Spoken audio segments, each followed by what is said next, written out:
अब हम हिंदू किस लिए कहलाए? परमात्मा की भक्ति के लिए हमने एक न्यारा नाम रखना पड़ा हिंदू। और ईसाई किस आधार से बने? ईसा जी एक धार्मिक व्यक्ति थे और उन्होंने जो अध्यात्म लेक्चर दिए, ज्ञान दिया, उसके आधार से अन्य साधनाएं छोड़कर उसके अनुयायी बन गए। तो परमात्मा के लिए ही हम अलग से ग्रुप बनते चले गए। उन्हीं में से फिर मुसलमान बने, क्योंकि उस समय यहूदियों में, ईसाइयों में वो भक्ति नहीं रही थी जो ईसा जी निर्देश कर गए थे। तो हजरत मोहम्मद जी के ने जो ज्ञान दिया, जैसा भी उसको प्राप्त था, तो उससे हटकर और कुछ ठीक था, तो हम फिर मुसलमान बने। उसके बाद फिर सिख बने। तो किस लिए बने? हम परमात्मा के लिए ही बढ़ते चले गए। अब हम परमात्मा के लिए ही फिर इकट्ठे होंगे। अब पूरे विश्व को पता चलेगा कि कौन है परमात्मा और क्या है उसकी वास्तविक पूजा। तो सबको भगवान की आवश्यकता है।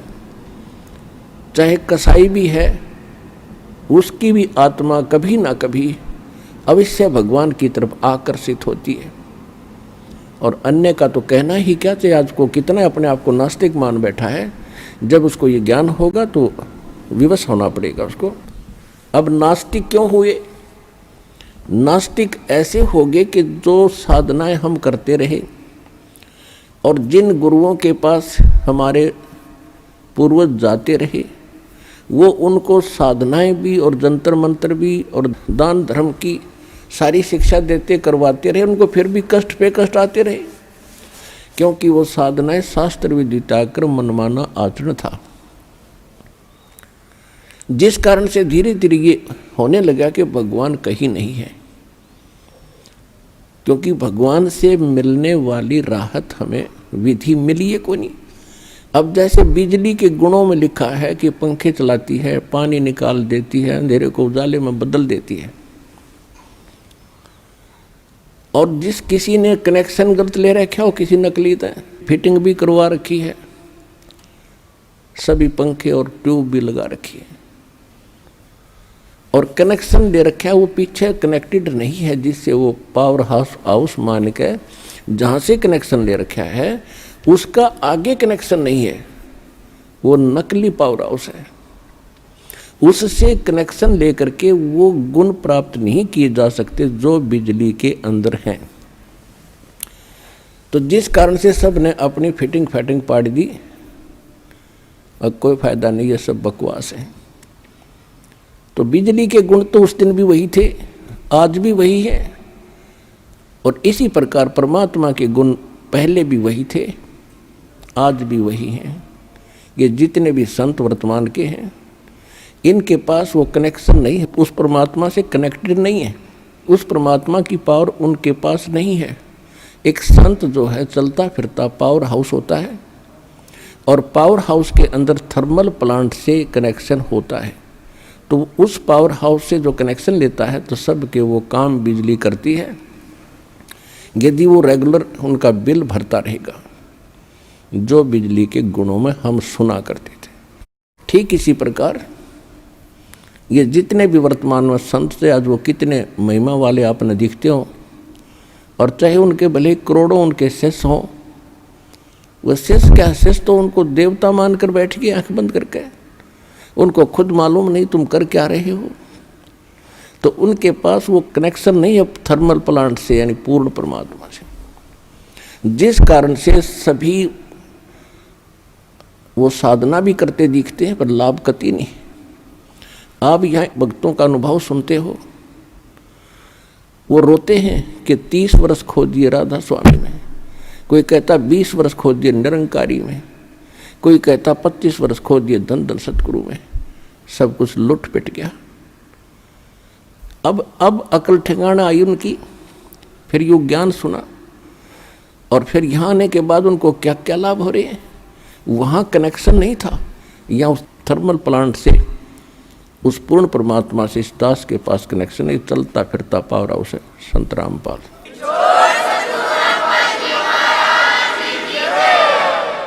ये दास रामपाल उस परमात्मा का पावर हाउस है, शक्ति कबीर परमात्मा की आ रही है, और जो इस दास से कनेक्शन लेगा, उपदेश लेगा, उसको वो सर्व लाभ प्राप्त होंगे जो भगवान के गुणों में हम पढ़ते सुनते आए हैं।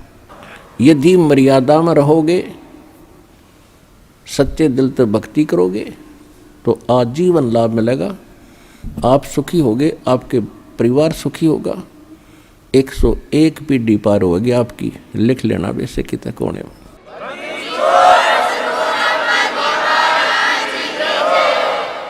तो पुण्यात्माओं, सौभाग्य आपका, आप जी को यथार्थ ज्ञान सुनने को मिल रहा है, सत्संग सुनने को आपको प्राप्त हुआ। तो इसी प्रकार परमात्मा आते हैं और कहते हैं, गोता मारूं स्वर्ग में, जा बैठूं पाताल, गरीब दास ढूंढता फिरूं, अपने हीरे मोती लाले। अब 3 युग, सतयुग, त्रेता, द्वापर में परमात्मा ने इस काल भगवान से प्रॉमिस किया था कि मैं 3 युगों में कम प्राणी ले जाऊंगा। उसने प्रार्थना की थी। और चौथा युग जब कलयुग आवे, काल ने कहा था कि हे परमात्मा, चौथे युग कलयुग में आप कितने प्राणी ले जाइए। तो परमात्मा ने कहा था ठीक है, मैं चौथे युग में ले जाऊंगा, 3 युग तेरे लिए छोड़ दिए। उन 3 युगों में परमात्मा को मालूम था कि सतयुग, त्रेता, द्वापर में ये प्राणी दुखी नहीं होते इतने, इनके पूर्व जन्म के संस्कार इतने होते हैं, वो चाहे कोई भक्ति करता है चाहे ना करता है, और करता है तो कैसी ही करता है, तो उसको फिर भी वो उपलब्धि, संसारिक सुख ऑटोमेटिक प्राप्त होते रहते हैं। पुत्र प्राप्ति, धन प्राप्ति, रोटी टाइम पे मिलना, वो हैं तो उनके पूर्वजन्म के संस्कार। वो समझिए बैठे हैं हम जो साधना कर रहे हैं इन्हीं से हमें लाभ हो रहा है, या इस द्वापर तक यह भूल पड़ी रहनी थी, क्योंकि हम मानते ही नहीं भगवान को। जब तक हमारी साथ ना आले, इतना चारों तरफ से हमारे रास्ते बंद ना हो ले, तब तक हम भगवान को कम में याद करें। और करते हैं तो नकली जहाँ भी मिल जाते हैं, और वहीं से थोड़ी बहुत कोई जंतर मंत्र बता दिया, वो होना था आपके पिछले संस्कार से, और हमने कारण मान लिया। वो जैसे दास हनुमान और श्याम जी की पूजा करा करते, श्री कृष्ण, श्री विष्णु जी हमारे मूल रूप में इष्ट थे, शंकर भगवान और जो भी गणेश जी, जो देवी देवता, सभी का सत्कार हम बराबर ही करते थे। और जो भी संसारिक सुख हमें प्राप्त हो रहे थे, बच्चा पढ़ता है, पास हो गया शिक्षा में, तो अपने इष्ट को क्रेडिट देता है। हम ऐसे ही दे रहे थे। श्री राम, श्री कृष्ण, बाबा श्याम जी, जिन सा याद आ जाता उससे का शुक्रगुजार कर दिया करते थे।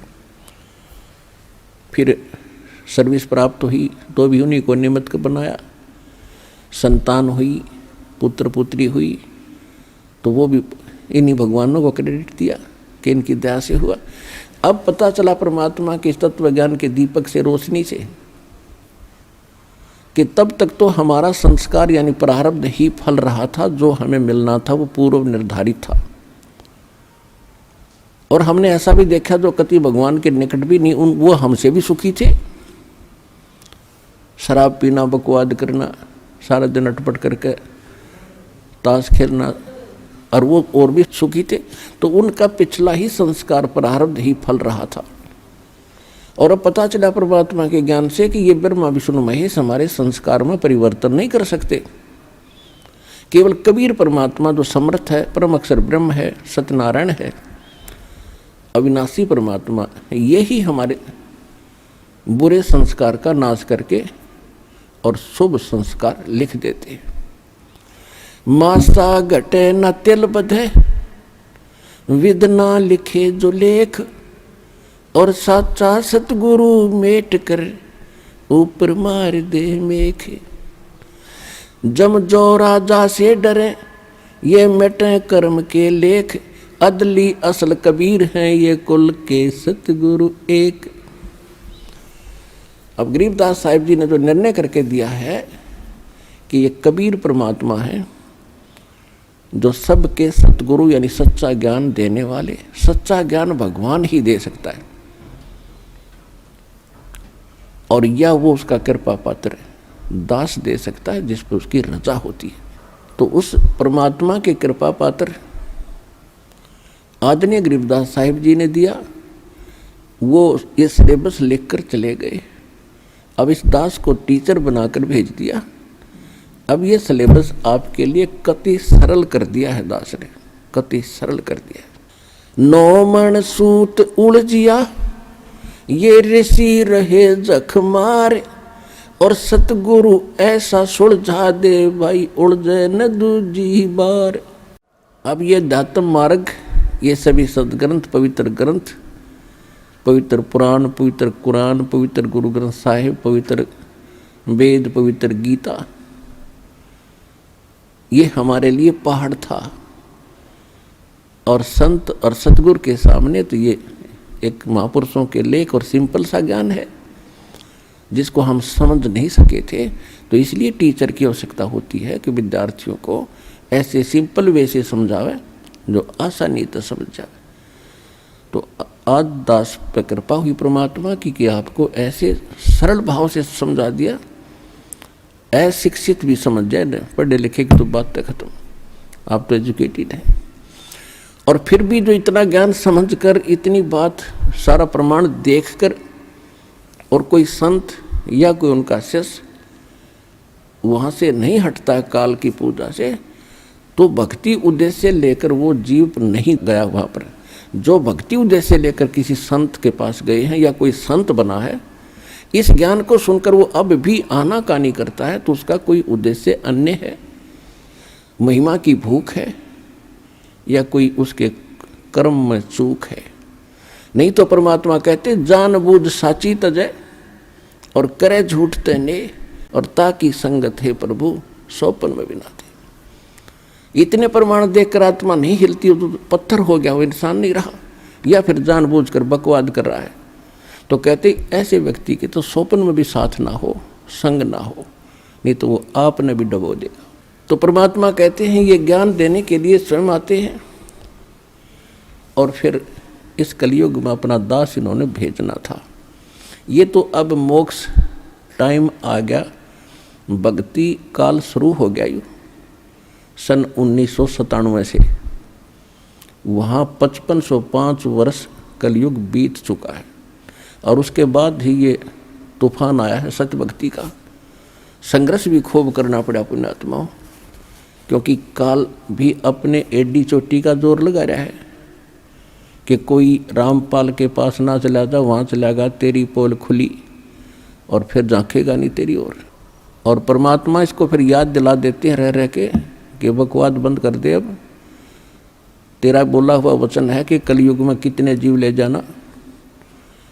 लेकिन इसने एक और गुंडी अड़ाई थी बीच में, कहा था कि परमात्मा आपका ज्ञान मानने वो आपका, और मेरे दूतों के ज्ञान को स्वीकार करके जो भक्ति कर रहा है वो मेरा बना रहे, बाई फोर्स ना ले जाना। तो परमात्मा को भी मालूम था जब तक इनको ज्ञान नहीं होगा तो ये मेरे कैसे होंगे, वो भी तथास्तु कर दी थी। अब ठीक है, अब आप देख रहे हो परमात्मा ने ज्ञान का तूफान ला रखा है। भाई बहन बुजुर्ग माता बच्चे ले लेकर पुस्तक एक परमात्मा के पोस्टमैन की तरह घर घर जा रहे हैं, उनके बच्चों तक संदेश पहुंचा रहे हैं, उनकी गालियां खा रहे हैं। कोई जेल में डाल देता है, कोई पत्थर मारता है, कोई धमकाता है, कोई खुरकाता है, लेकिन ये परवाह नहीं करते क्योंकि इनको मालूम हो गया कि इन्होंने भांग पी रखी है और यह भांग उतरेगी पुस्तक के ज्ञान से, भगवान के ज्ञान से। और जिनकी भांग उतर जाएगी हमारे साथ हो लेंगे, फिर ये आपकी उतर गई आप आगे। अब जैसे इस दास की ड्यूटी परमात्मा ने जहाँ से शुरू किया, मेरे स्वयं घर वाले भी नहीं मानने को तैयार थे, लेकिन मुझे विश्वास दृढ़ हो लिया था और फिर ये ऐसे समाज के अंदर प्रवेश करना। अब मुझे फिर एक सीन याद आया करता रह के।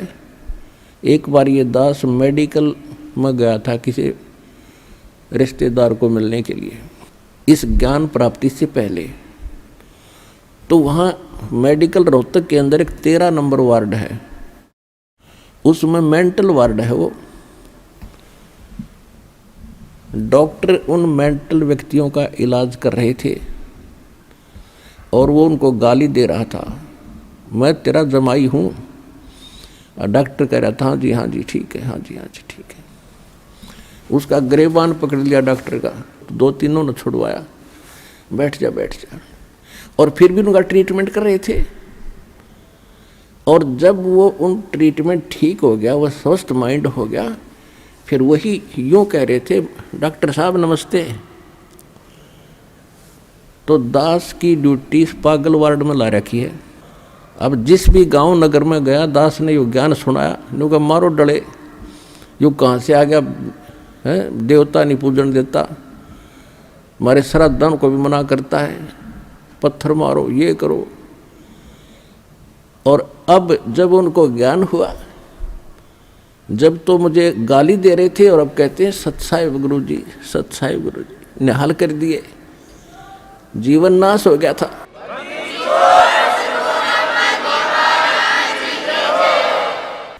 तो परमात्मा ने ये ज्ञान का तूफान उठा दिया। अब ये ऐसा काम करेगा, जहाँ भी कोई सीडी देखता है, डीवीडी, या वैसे एक टीवी चैनल के माध्यम से सत्संग सुनता है, तो अमृत वचन है, झंझोड़ कर रख देगी आत्मा को। कति ये एक सत्संग है, साध का सत्संग है, ये नकलियों का नहीं है।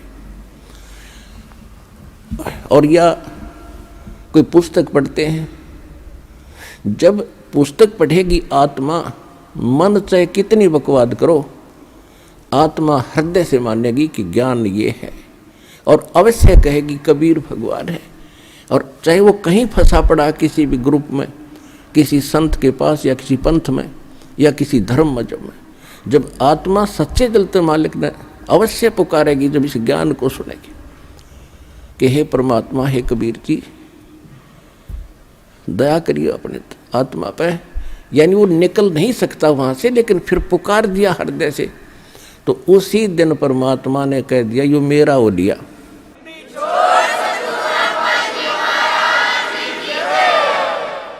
फिर काल को पकड़ कर बाजू से दूर कर देता, दूर हो जाए, यो मेरा हो गया, अब मेरे ज्ञान को स्वीकार कर लिया। बेशक वो कितने दिन फिर वहाँ रहे, आएगा एक दिन, मालिक ले आओगा, कुछ भी कारण बनावे। तो इस प्रकार परमात्मा ने कहा था कि तेरा ज्ञान सुनेगा वो तेरा, और मेरा मानने का फिर उसके निकट मत आ जाइए। तो इस प्रकार ये परमात्मा का ज्ञान पूरे विश्व में फैलेगा। और कबीर परमेश्वर जी वैसे तो प्रत्येक युग में आते रहे, कुछ एक भक्तों को अपने लाइन में लगाते रहे, जिस कारण से परमात्मा की महिमा आज तक बनी रही। काल चाहता है परमात्मा का नामो निशान मिटे और ये भूल जाए भगवान को, नास्तिक हो जाएं। जैसे पूरा चीन नास्तिक हो गया, रूस नास्तिक हो गया, और अब नंबर था हिंदुस्तान का ये नकली संत पंथ बना रखे।